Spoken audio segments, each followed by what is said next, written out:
annual comparative competition program. Students deliver their speeches every week in this madrasa, and it is their annual and final program. I would like to congratulate each and every person here. All of them should be very happy to organize and come here.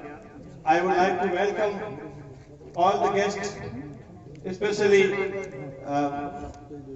Janab Bahadur Bhai, Khiani, President, Sindhi Muslim Vikas Society, Pipar Sahib, and his counterpart, Janab Noor Bhai, Nathunagar, Director, Faizan Noori, Educational and Welfare Society, Sheikh Nagar.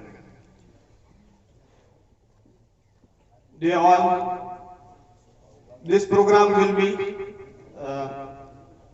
organized in English speeches. There are several speeches.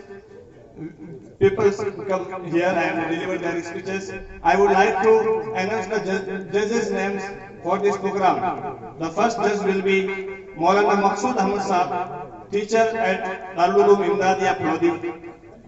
The second will be Janab Zakir Bhai Sisodia, Maulana Azad, School Lada Ramsa Didwana. He is here, he is our guest today. He is visiting us here. Please come here and take your seat. And the last and final one will be Janab Noor Bhai, Faizan Noori Public School, Sheikh Nagar. He is my senior and my best friend. He is a great personality. I would like to respect him and will say him, please take your seats.